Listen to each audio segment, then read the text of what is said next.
Hi everyone, it's Monica here. Welcome back to my channel, Mon's Paper Crafts. Each week I'll be bringing you a new tutorial, and this week's tutorial is an envelope shaker card. And with this one we're using actually a cellophane bag rather than a window sheet. So I'm going to show you how we do that, and it also comes with a matching card. So I'll turn the camera around and we'll get started. Okay, so here's a close-up of the shaker card that we're making today. And inside we have just a very simple card to go with it. Be also great if you have a gift card, you could also pop that on the side there. And we're going to be making the envelope as well. So I'm going to go through the list of what you need to make this. Of course, use anything that you have in your stash and we will get started. So I'll just put that there. So for the actual envelope, we're going to need a piece of double-sided paper, which measures 8 1/8 by 8 1/8. Then for the flap here, we're going to be covering that. And that's just a scrap piece of paper. You just make sure that it measures enough to fit over it and you're good to go. For the frame, I've already cut that out. I will show you the dies that I use. So that piece of paper measures 4 1/4 by 5 1/4. Then for the actual card, that measures 11 3/4 by 4, and all we're going to be doing is just folding that in half. And for the front cover, just take the card out. So for the piece of paper there, we're just using that there. That's 3 1/2 by 2 1/2. And of course we have another frame, and then we'll have a scrap piece of paper, which I actually don't have at the moment, but we will do as much as we can. So I'll just put that aside. And then we have gold frame. So you're going to need a piece of gold or silver foil, at least 4 inches wide. And these are the two frames. One is for the front, for the shaker there, and the other one is for the card. So I'll put them aside. I used rectangle dies. Now you can use whatever shape dies you want. I've had these for a very long time. As you can see, they're like a no-name brand, so I don't really know where I actually bought them from. So you can use whatever you want, but the ideal size that these are is 3 5/8 by 4 5/8. The next size is 2 7/8 by 3 7/8. And then the smallest one is 2 1/8 by 3 1/8.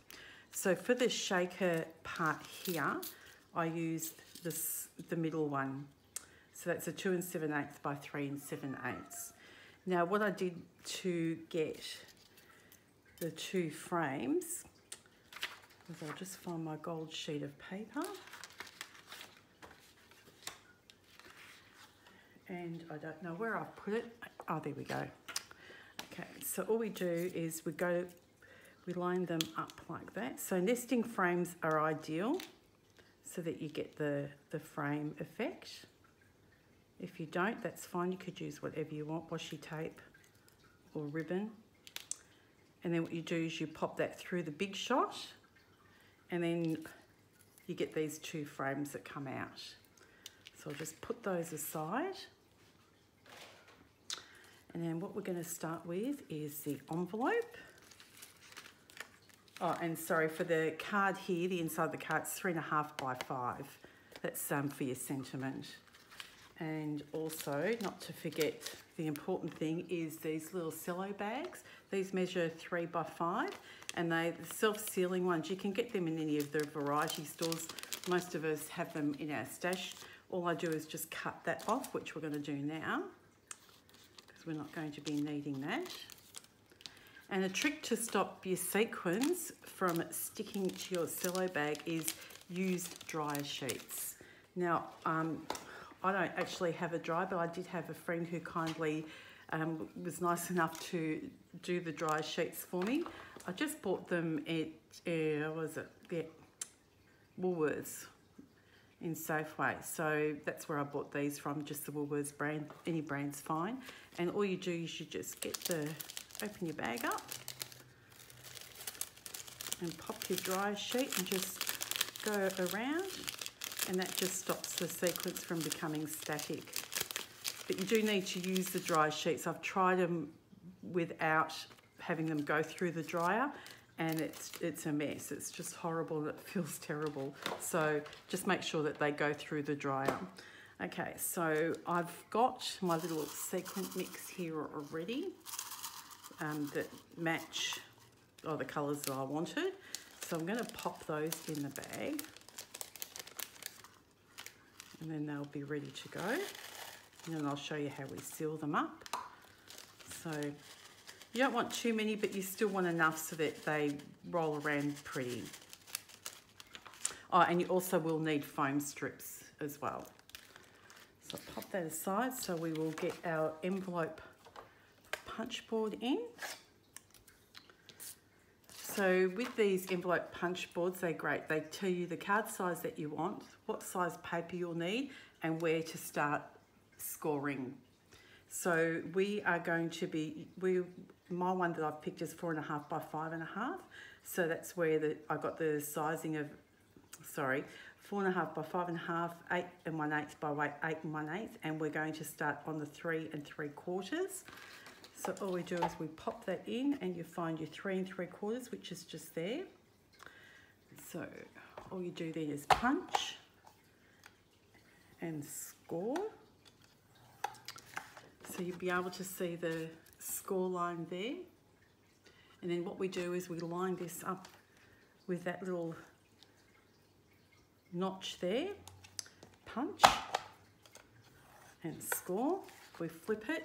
The next score line, we line it up again with that little notch. I know it's hard for you to see, but when you're doing it, you'll see it. Score again.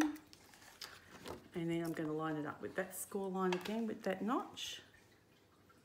Punch and score. So we've done all 4 sides. Now what we do is we'll turn the punch board around, and at this end here is the corner rounder. So we'll just pop these all in and just round the corners like so. And that's all we need for our punch board, our envelope punch board. And now all we're going to do is just burnish these lightly.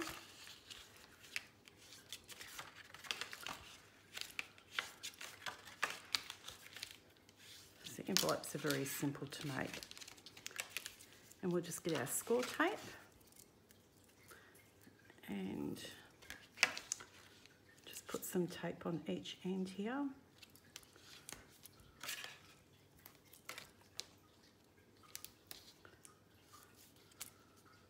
Like so. Just get my little pick.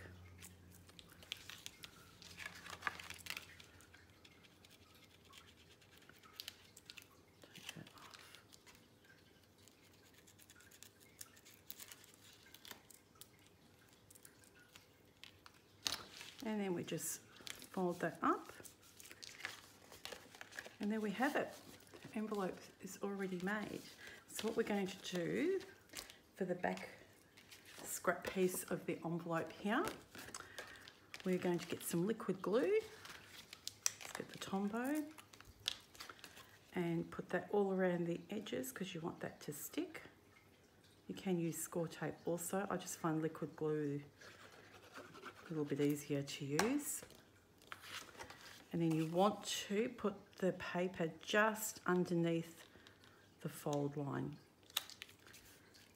so that it bends over like that. See? And then you've got a little wiggle room there. And you open it up, and all you do is you get the scissors and just trim that off. Let's quickly trim that.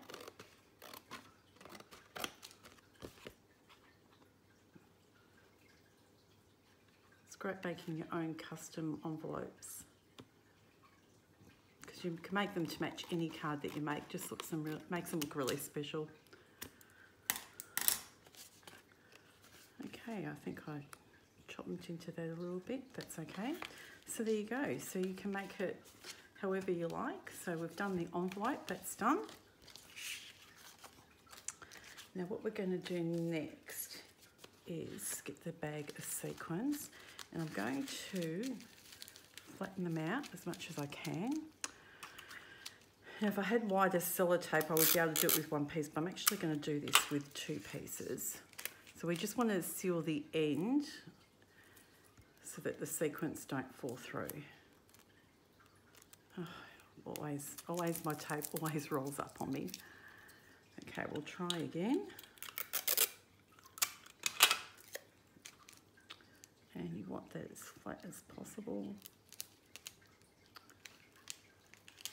Try not to get my head in the way. And I don't think I did that. Okay, third time lucky. That wasn't a long enough piece.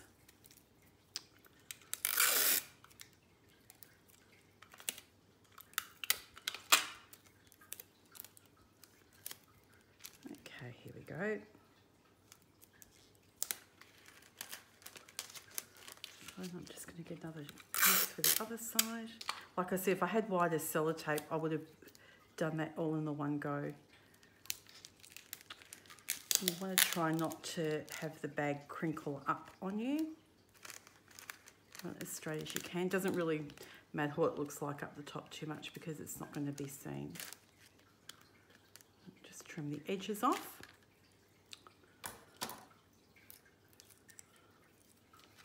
So we're going to be doing the front of the envelope now. So with our front here, what I have done is I've already put the score tape in, and then I've already put the foam there. So we're just going to get rid of the score tape. So that's what we're going to stick our bag of sequins on.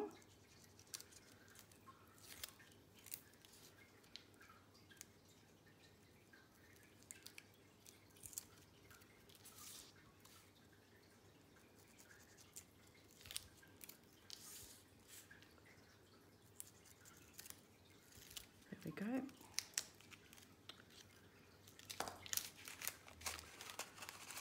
Generally not a front or a back bit. And then all you want to do is put that on the back as even as possible without it crinkling.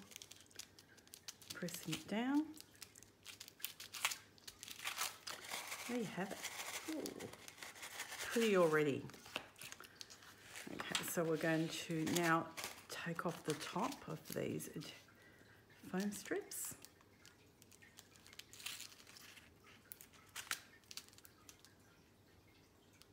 If you don't have foam strips, you can use foam squares, whatever you have.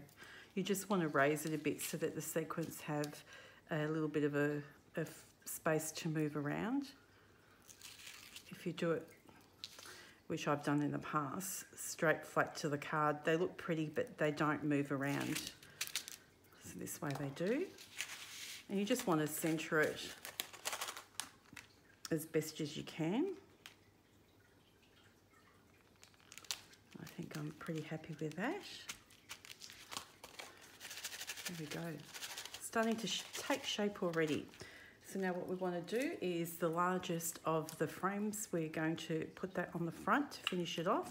So I'm just going to put a fine line of glue all around.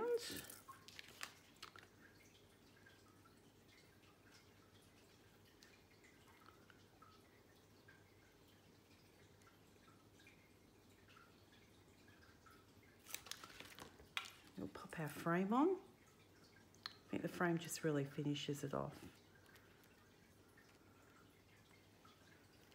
And just gently, oops, a little bit slippery because we've got the gold on there, so I'm just going to leave it.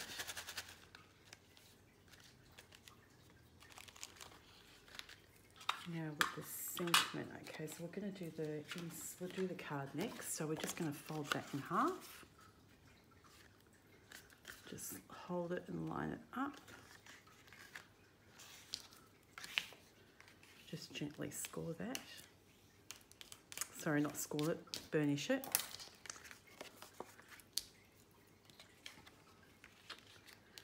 going to glue that down.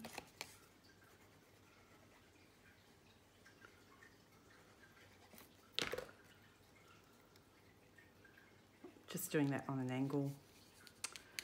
Now, I don't have a sentiment on me, but that's okay, I can add that later.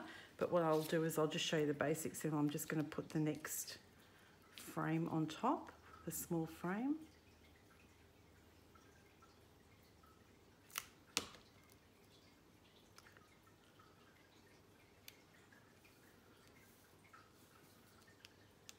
Okay, so that's the front of the card done.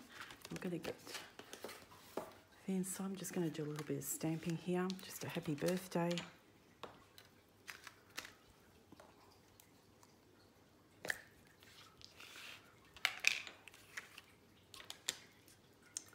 And yep, that way I'm just going to do that in the black. I don't want to have too many colours going on, and try and keep it simple. Nice font, that one. I'm just using a little bit of berry burst here for some flowers.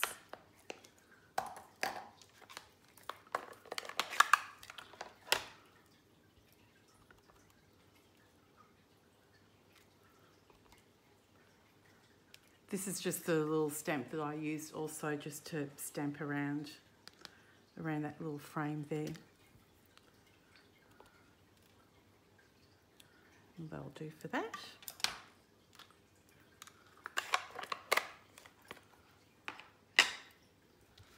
And bring that card back in. Oh, and as we would have it, I'm going to have to put another sheet. I'll put something else on that because I've got the writing there. But for the video's sake, I won't worry about that. I can always cut out an embellishment.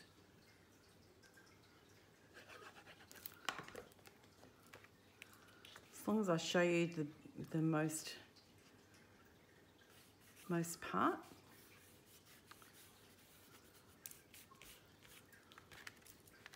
Okay, so that's the card there.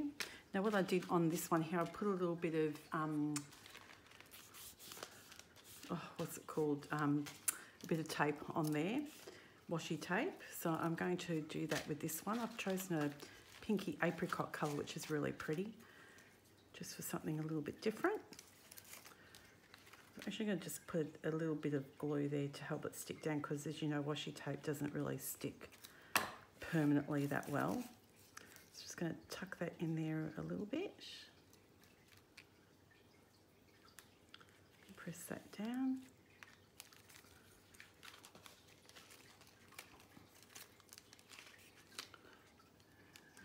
Cut that off.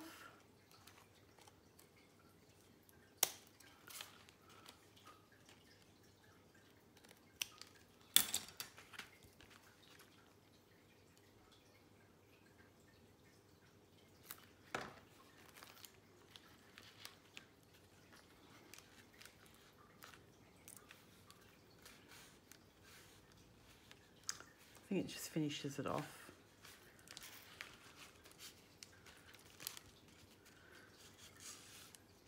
Clearly a very sparkly card, just how I like it. So now we'll do the little sentiment there. Oh, what will I get? I should really have pink, but I haven't got, I don't think I've got the pink. Nope, just blue. That's okay. I'm just going to show you just what I have done, and then I can always take that off later. So I'm just going to bring my little happy birthday back in.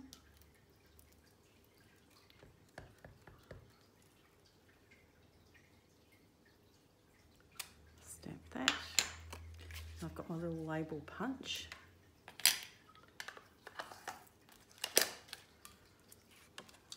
In. I'm just going to punch that out.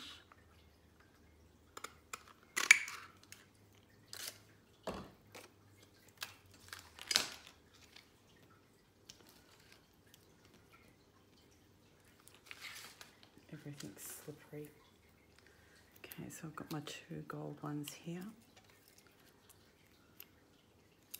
Just going to put some glue on the back.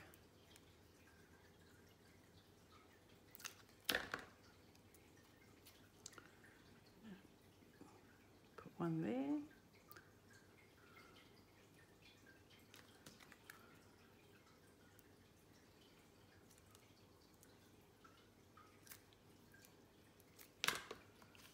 And put the other one on the other side.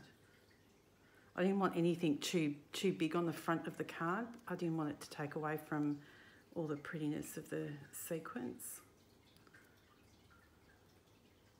It's just going to give that a moment to dry.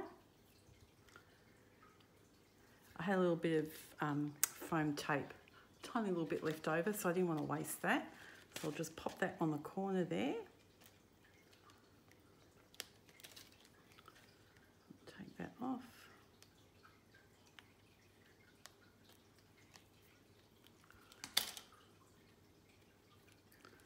And we'll put that on there.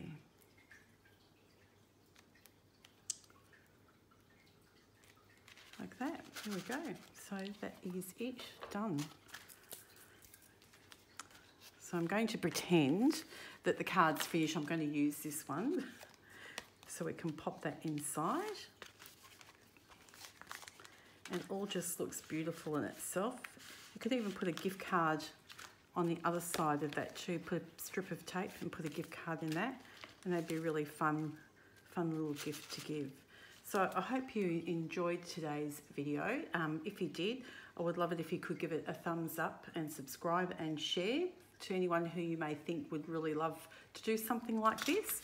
So I will be back next Thursday. Until then, take care, have a really great week, and I'll see you then. Bye for now.